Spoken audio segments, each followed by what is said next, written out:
Assalamualaikum warahmatullahi wabarakatuh. Perkenalkan, nama saya Muhammad Arif Julianto dari kelas B.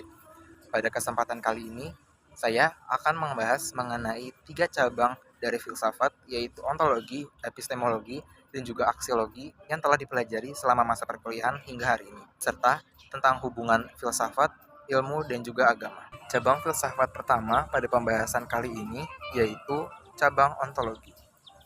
Ontologi berasal dari kata Yunani yaitu ontos yang berarti ada dan logos yang berarti ilmu. Jadi, ontologi merupakan ilmu yang membahas tentang ada atau being. Dalam filsafat ilmu, ontologi mempertanyakan tentang apa yang benar-benar ada dan juga apa hakikat dari realitas yang memiliki fisik dan juga yang abstrak.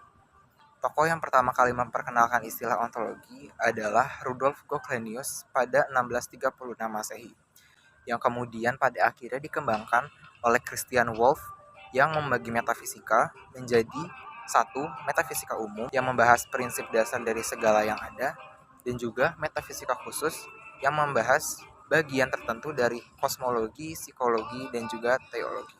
Pembahasan selanjutnya akan berfokus kepada cabang filsafat yang kedua, yaitu epistemologi. Sama seperti ontologi, epistemologi berasal dari kata Yunani, yaitu episteme yang berarti ilmu atau pengetahuan, dan juga logos yang berarti kajian atau teori. Jadi, epistemologi merupakan cabang filsafat yang mempelajari tentang pengetahuan, meliputi apa itu pengetahuan, dari mana asal pengetahuan, dan bagaimana cara memastikan bahwa pengetahuan itu benar adanya. Menurut epistemologi, pengetahuan bisa didapat dari beberapa cara. Yang pertama adalah pengetahuan yang bersumber dari indera. Artinya, kita akan mendapatkan pengetahuan melalui pengamatan langsung dari diri kita sendiri. Yang kedua adalah pengetahuan melalui akal, yaitu melalui proses berpikir secara logis dan juga analisis kritis. Yang ketiga, melalui ingatan atau memori, yaitu proses memperoleh pengetahuan dari pengalaman masa lalu yang telah terjadi. Yang keempat, melalui kesaksian atau testimoni. Artinya, kita mendapatkan pengetahuan atau memperoleh pengetahuan dari pengalaman belajar dari orang lain. Yang kelima, yaitu intuisi. Artinya, kita mengetahui sesuatu secara langsung tanpa proses berpikir yang lebih panjang. Yang terakhir, yaitu melalui refleksi atau introspeksi diri. Artinya, kita menyadari isi pikiran dan perasaan sendiri sehingga menghasilkan suatu pengetahuan.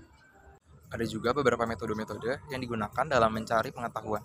Yang pertama adalah metode induktif yang mencari pengetahuan dari fakta-fakta khusus menuju kesimpulan yang lebih umum. Metode induktif ini diperkenalkan oleh Francis Bacon. Yang kedua adalah metode deduktif yang diperkenalkan oleh Aristoteles dan Descartes. Metode ini mencari pengetahuan dari teori atau prinsip umum menuju kesimpulan yang khusus. Yang ketiga adalah metode ilmiah atau positivistik yang merupakan gabungan dari induksi dan juga deduksi dengan data yang empiris. Yang keempat, ada metode kontemplatif atau reflektif yang mencari pengetahuan dengan berpikir mendalam secara batiniah dan juga spiritual. Metode ini diperkenalkan oleh Al-Ghazali. Cabang filsafat yang terakhir yaitu cabang filsafat aksiologi. Sederhananya, aksiologi membahas tentang bagaimana manusia menggunakan ilmu pengetahuan dan juga nilai-nilai yang mendasarinya, terutama nilai moral, keindahan, sosial, dan juga nilai religius. Menurut beberapa ahli, salah satunya Harold Hatitus, aksiologi membahas teori nilai termasuk etika atau baik buruk dan juga estetika atau indah jelek. Sedangkan menurut Lawrence Bagus, aksiologi menyelidiki hakikat, asal, dan juga jenis dari nilai. Richard E.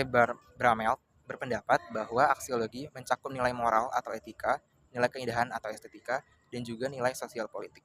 Pembahasan selanjutnya akan berfokus kepada pembahasan mengenai filsafat, ilmu, dan agama. Apa sih perbedaan antara filsafat, ilmu, dan juga agama?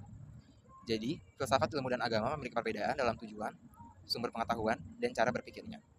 Filsafat berusaha keras mencari hakikat atau kebenaran dan juga makna hidup melalui akal dan penalaran yang logis.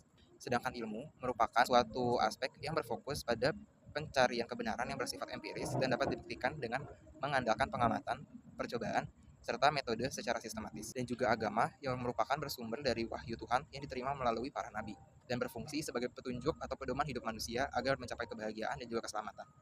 Selain perbedaan antara filsafat, ilmu, dan agama, ada juga pembahasan mengenai hubungan antara filsafat, ilmu, dan agama. Ketiga hal ini saling berkaitan. Yang pertama, karena ketiga hal tersebut sama-sama mencari kebenaran, tetapi dengan arah yang berbeda. Filsafat mencari kebenaran dengan akal, sedangkan ilmu dengan pengalaman empiris. dan agama mencari kebenaran dengan wahyu. Yang kedua, karena ketiga aspek tersebut saling melengkapi. Filsafat memberikan kerangka berpikir logis dan kritis, ilmu memberikan data dan bukti yang nyata, serta agama memberi arah moral dan spiritual agar pengetahuan tidak disalahgunakan nantinya. Yang ketiga, dalam pandangan Islam, ketiganya tidak dipertentangkan atau bertentangan. Wahyu mendorong manusia untuk berpikir dan mencari ilmu. Maka, belajar dan berpikir dianggap sebagai bagian dari ibadah. Sekian pemaparan singkat saya mengenai ketiga cabang filsafat, ontologi, epistemologi, dan aksiologi, serta hubungan dan perbedaan antara filsafat, ilmu, dan agama.